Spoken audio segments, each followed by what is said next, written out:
When it comes to Christianity and the person of Jesus, before you can ask any of the really interesting questions around, did the miracles really happen? Was he really resurrected from the dead? Are these doctrines that the church has introduced actually valid?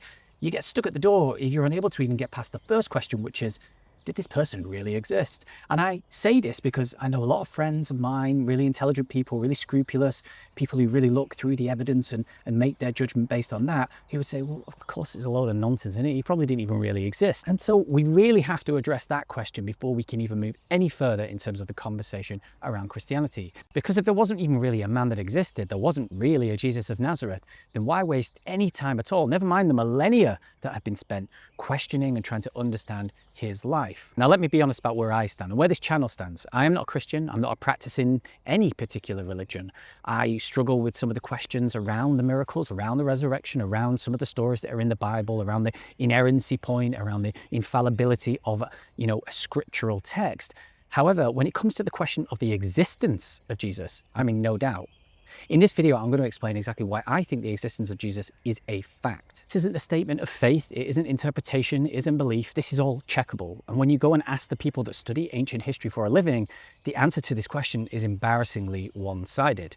In fact, it is the conclusion of almost every single historian that is asked the question, did Jesus exist? And there's one piece of killer evidence that no serious historian can dismiss. Now, this video is not long enough to bring together all of the thoughts and all of the detailed work that has gone in over millennia through millions and millions of people who have dedicated their lives to this topic. So I'll do my best that by the end of this video, you will think that the only myth when it comes to the existence of Jesus is the fact that that is considered a potential myth. And to start with, when we think about the person who's written the most scathing takedown of the position that Jesus did not exist, it's not a priest, it's not an apologetic writer, it's not even a Christian. It's a credentialed academic, atheist agnostic Bart Ehrman, who said he existed, whether we like it or not. Okay, so let's start with the version that often you might hear from people that believe that Jesus didn't exist. So we've got the Gospels, we've got the Bible, right? But these were written in different languages and translated, and they were written by people who didn't even know Jesus centuries after he was alive. Nothing was written down when he was actually alive. There's no Roman crime reports, there's obviously no photographs, there's no real written down evidence that this person actually existed. And even in the pages of the thing that we have, there's mention of stars guiding people and angels and miracles and resurrections and virgin births and all of these things. And when you think about it like that, right now in the context of our lives, then yeah, that sounds pretty credible as a reason not to believe that the person of Jesus of Nazareth existed. And then you get to the point that, haven't we heard all of this before? I've seen the film The Heretic. Jesus as a myth is just a copy of previous civilizations' ideas of myths. There's been deities before that have risen from the dead and done miracles and convinced themselves that they were God. Okay, so those are the two major narrative objections. Let's start there. So the idea that Jesus was a copy of maybe Horus or Mithras is a very common objection to the mythology of Jesus in the Bible. They had 12 followers, they were crucified, they came back after they were dead, they claimed to be God, all of these things. But here's the problem with that. When you actually go back and you check these pagan mythologies, none of these things actually really line up exactly as people suggest that they do. Take Mithras from Persian culture. He was born of a virgin birth, wasn't he? Well, no. Mithras was born from a rock, fully formed as an adult.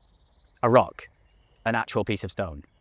Probably a virgin. I don't think rocks can have sex, but still not the equivalent of what we're talking about with Mary and Jesus. And if we take Horus, he apparently rose from the dead. Well, actually, there's no evidence of Horus actually dying at any point, so he couldn't have risen from the dead if he didn't actually die. So I think we can say with some confidence now that Jesus wasn't just a lift and shift, a carbon copy of previous mythology. And in fact, if you want to go and check it out, Jonathan Z. Smith went back and looked at these dying and rising gods throughout history and found that actually a lot of it was just hearsay, and there is no real evidence that these things exist in different mythologies in the way that a lot of objectors put it out there, so check him out.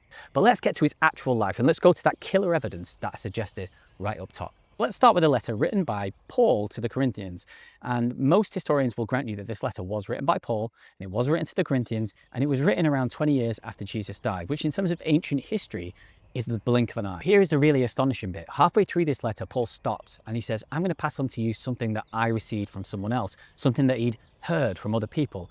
And he recites this set of words that almost sounds to historians like a fixed formula. And when historians have gone back and looked at where this must have come from in Paul's life, they date it back to somewhere between 2 and 3 years after the crucifixion.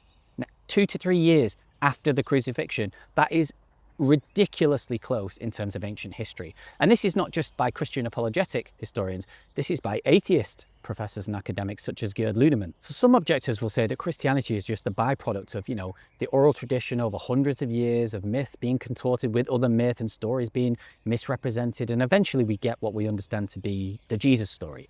But actually, if we've got this creed from 2 to 3 years after he was crucified, and Paul passing it on 20 years after he was crucified, this says a lot about where the story of Jesus came from and how relevant that is. Well, just think about the most important biographies of Alexander the Great, someone that I doubt anyone would say didn't exist.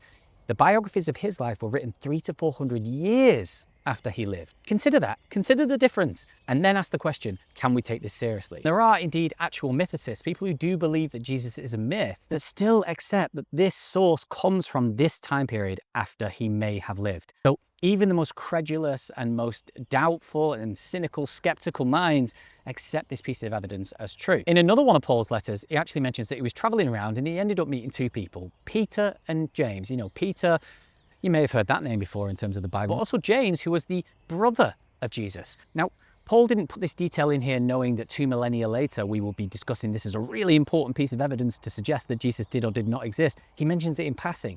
Why would he do that if he didn't think that this person was the actual brother of the actual person of Jesus? So when you put these two things together from Paul, you start to think there probably was this person called Jesus. He had a brother and he had a creed about him that was from 2 years after he apparently died. And I remembered it from someone who told me 20 years later.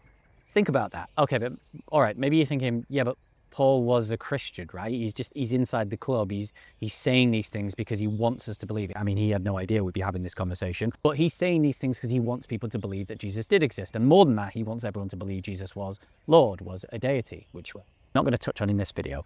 Okay, so let's take some more hostile sources. Some people that did not like the idea that Jesus was important and wanted to resign him to the trash heap of history. Let's start with the Roman senator and historian Tacitus. He was no friend of Christians. He said that they had a mischievous superstition. And writing about 80 years after the point of Jesus' life, he mentions this annoying little sect that are worshipping Christus and that he'd been executed under the rule of Pontius Pilate, exactly where and when we think that he was actually executed. Now, he wasn't trying to validate their cause. He was sneering at them. He wanted them gone, and he still writes the execution down with all those details as fact. Then there's the Jewish historian Josephus, who writes directly about Jesus' brother, we've heard of him before, James, and says that he has a brother Jesus who has been called Christ, or something to that effect. And I want to be dead straight with you here, because some skeptics out there will say, oh, Josephus, there's passages in there that are clearly a fraud. Well, okay, there is a second passage, a longer one, that a lot of historians do believe that Christian scholars later on in history did get a hold of and amalgamated it, but we're not talking about that passage. This is a separate passage that most historians agree is valid and is speaking to what Josephus actually wrote. Let's take just those two sources together. There's one line from Josephus that talks about Jesus and his brother, and then you take Tacitus, who mentions this sect who were adoring and worshipping this person that was Christus, and he was executed under Pontius Pilate. And these are two historians that had no sort of allyship with the idea of being a Christian, and actually in Tacitus's case really despised the sects that were worshipping this person. You think about that. Why would they have written these things in this way, other than if this person actually existed? And honestly, that's just getting started. There are many other sources that point to the life of Jesus. You've got Pliny, who was a Roman governor, who wrote to the emperor, talking about these people that were singing to Christ as if he was God. You've got the satiricist Lucian, who was mocking them for worshipping a mythical sage. Then you've got the body of the Gospels, the ones that are included in the Bible and the ones that are not. And the fact that they all converge on this idea of this person of Jesus, even though they were written by completely different people.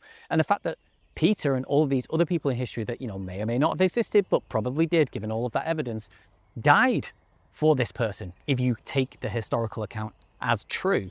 And so why would this person have died for a person that didn't exist? So it all gets very confusing. Even when the Roman Empire became this Christianity uprising and it was becoming a more serious concern to their way of being, they weren't denying that Jesus existed. They were doing everything else but. They were persecuting and scaring and mocking and ridiculing and isolating people so that they could stop worshipping this person.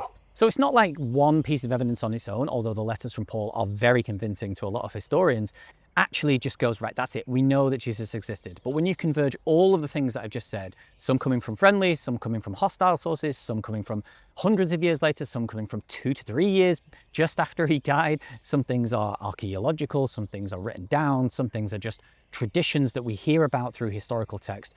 When you think about all of that together, it becomes really, really difficult to just make the case that this person did not exist. And actually, therefore, like the best evidence really that Jesus existed is the fact that that is the historical consensus. If you don't believe me, go out there and just Google it. Just look. Do most historians believe that the person of Jesus existed? And the answer is a resounding yes. Why would historians, who are our experts in determining what is probably true and probably not about history, come to that consensus if it was not the obvious and likely answer? Does this prove anywhere that he was divine or the Son of God or that miracles happened or that he was resurrected? No, absolutely not. That's not what I'm saying. I'm not touching on that in this video.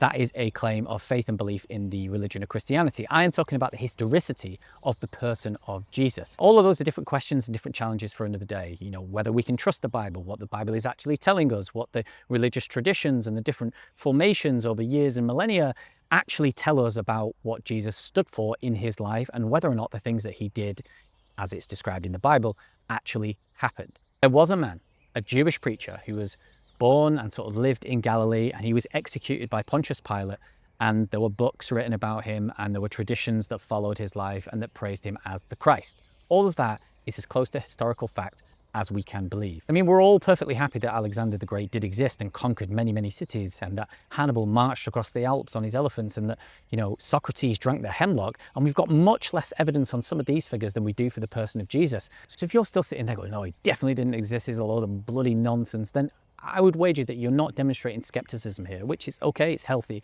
I think you're demonstrating a bit of cynicism, and I don't think that cynicism is a helpful tool in uncovering and discovering wisdom and knowledge. So if you're not happy to concede the fact that Jesus did actually exist, or in fact it just makes you feel more confident in your position that you had before, then great, we're all at a mutual starting point. And then we can get into some of the really interesting questions around what actually the Bible is saying and whether or not those things have validity and truth and what that means for us in our day-to-day lives. Because for one thing, and this might annoy some of you, if you grew up somewhere in the traditional Western world, even though you might not think it, and you definitely wouldn't describe yourself this way, you might be, according to very venerable historian Tom Holland, a lot more Christian than you actually think. We'll be talking about that idea in my next video, where we discuss exactly what Tom means in his book Dominion, about how we are shaped by the Christian culture and life and the person of Jesus, even if before this video you didn't think he existed. So check out that video, stick around on the channel, give this a like and subscribe, and I'll see you in the next one.